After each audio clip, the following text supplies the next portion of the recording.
Sinabi na ni Commissioner Willie Marcial na tatanggalin nila yung height limit dito sa darating na Commissioner's Cup itong next season. Alam natin marami ng panawagan dito. At mukhang pinakinggan na ito ni Commissioner at sinabi niya na malamang daw aprubahan na ng board yung pag-alis ng height limit. Ibig sabihin nito yung mga 6'10", 7-footer na import pwede nang kunin ng mga teams. At ngayon pa lamang maraming naniniwala na itong San Miguel Beer ay susubukang kunin itong si Dwight Howard. Hindi naman sikreto na itong si Dwight Howard gustong maglaro dito sa PBA. Ilang beses na niya yung sinabi sa kanyang mga official social media accounts. At kahit sabihin pa natin na may edad na itong si Howard, syempre force pa rin yan sa loob at napakahusay pa rin yan na basketball player. Kaya sa tingin ko hindi ako magtataka kung susubukan niyang kunin nitong SMB. Syempre ang first option nila si Benny Boatwright. Pero kung hindi available si Boatwright dahil magte-training sa Gilas, itong si Howard magandang substitute yan. Hindi naman magiging problema yung bayad dahil kung ang Strong Group Philippines nabayaran si Howard, sigurado ko na kayang i-afford yan ng SMC. Kapag nakuha ng San Miguel ito si Dwight Howard, magkakaroon sila talaga ng Twin Tower kung meron kang Fajardo at Howard dito sa loob. Medyo mabigat talagang kalaban yan. Sa ngayon, masasabi natin na kapag kinuha ng San Miguel Beer ito si Dwight Howard, napakalaki ng tsansa nila na maging competitive talaga sa Commissioner's Cup. Siguro magkakaproblema SMB kung sakaling available din si Benny Boatwright kung sino kukunin doon sa dalawa. Actually, sa tingin ko mas bagay si Boatwright dito sa San Miguel dahil itong si Howard walang outside scoring. So magkakaroon sila ng problema ni Junmar Fajardo dahil pareho silang post-up player. Pero kung sa bagay, San Miguel Beer ngayon ang dami na nilang mga 3-point shooter. Pero mas bagay pa rin to si Boatwright dahil siya ay isang perimeter player. Pero baka hindi mapalampas ng SMB yung pagkakataon kung sakaling makuha nila yung chance na makakontract si Howard. Maraming mga teams ngayon ang nag-i-interest dito kay Gio Halalon pero ang tanong ay kung papayag ba ang Magnolia na matrade to. Base doon sa mga lumalabas na reports, mukhang talagang nilagay na sa trading block ito si Gio at ang tanong na lang ay kung saan team mapupunta.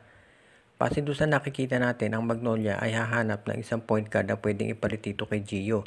Dahil sa ngayon nakikita natin ito si Coach Chito Victolero, mukhang set na talaga siya dito sa kanyang rotation. Ang gusto niya ay 3 point guards mainly o 3 guards ang ginagamit. Itong Lee, Baroka, Halalon. So kung mawawala ito si Halalon, malamang isang guard din ang ipapalit niya dyan. Kung sakasakali na makakuha sila ng big man na may tira sa labas na gusto rin ni Coach Chito, syempre yan ang kukunin nila. Pero sa ngayon, wag tayong magtaka kung sakasakali na ito si Coach Chito Victolero ay subukan na kumukunin itong si Stephen Holt kung sakasakali o kaya si Wami Tiongson para dito kay Gio Halalon. Kung sakasakaling hindi niya makuha yan, huwag din tayong magulat kung subukan niya itong sa Phoenix si Richie Rivero o kaya naman dito sa Converge si Shawnee Winston na alam din natin ay nasa trading block. So ibig sabihin maraming options itong si Coach Chito Victolero kung sakasakali at magiging magandang addition to sa kanyang lineup kung sino man to sa mga nabanggit nating players ang kanyang makukuha. Alam natin na maraming mga fans ng Magnolia ang nanghihinayang dahil unang-una si Gio Halalon, siya ang pinakabata doon sa mga core players nitong Magnolia. Pangalawa, ito ay nakakatulong din sa depensa, hindi lang sa scoring. Nasabi nga ng ibang fans, mas maganda ang performance ni Gio Halalon kumpara dito kay Paul Lee at mas consistent. Pero sa ngayon mukhang hindi pa natin natitiyak, baka si Paul Lee bigyan pa ng isang pagkakataon. Pero sa tingin ko dapat nga mas i-trade ito si Paul Lee kaysa kay Gio dahil mas reliable si Halalon maglaro. Pero siguro naghahanap talaga ang Magnolia ng player na pwedeng matrade nila na mayroong mataas na value kaagad. At ang nakikita nila sa ngayon ay itong si Gio Halalon. Meron na nga bang mga player sa Japan B-League na babalik dito sa Pilipinas para sumali sa PBA draft? Maugong ngayon yung balitang yan dahil merong mga Japan B-League players na free agents. Kabilang dyan ito si Kiefer Ravena, si Terdy Ravena, si Ray Ray Parks. Of course, alam natin na yung iba pa dyan, katulad ni Renz Abando, ay mga free agent na rin. So marami ngayon na nag-i-speculate kung ang mga ito ay babalik na dito sa Pilipinas. Ang isa pang naglaro abroad na balitang babalik na itong si Juan Gomez de Liano, yung kapatid ni Javi, plus itong si Kobe Paras. Dito natin ngayon makikita kung sakasakaling sumali yung mga nabanggit na players na yan, medyo magkakagulo dito sa draft. Hindi na nakasisiguro na si Justin Baltasar ang magiging number 1 pick. Dahil syempre kung uuwi itong si Renz Abando at sasali sa draft, mapapaisip ang Converge kung siya ang kukunin. And of course, kung bumalik ito si Terdy Ravena at si Kiefer Ravena, yung rights nila ay nandito. Ito si Terdy Ravena sasali sa draft, pero ito si Kiefer Ravena, yung rights niya ay nandito sa NLEX. At kapag yan nangyari, pwede nang lumipat si Bolig sa TNT at itong si Kiefer magiging top point guard ng NLEX Road Warriors. Sa ngayon, pwede ito si Ray Ray Parks, yung rights niya nasa TNT rin. So tignan natin ang mangyayari dito kung sakasakali. Ang maliwanag dito, itong pagsali ng mga B-League players reportedly sa draft ay nakaka-excite para sa mga fans. Sa tingin ko ito si Dwight Ramos, para doon sa mga nagtatanong, si Dwight Ramos ay binigyan na ng contract extension at hindi yan sasali sa draft. At ang balita ko si Carl Tamayo ay mananatili din sa abroad. Itong si Matthew Wright, isa pa rin niyang free agent na posibleng bumalik sa Pilipinas, pero ang first option yata niya ay humanap pa rin ng team mula sa Japan. Pero tignan natin yung ibang players kung sakaling magdesisyon na bumalik dito o kaya ay sumali sa draft.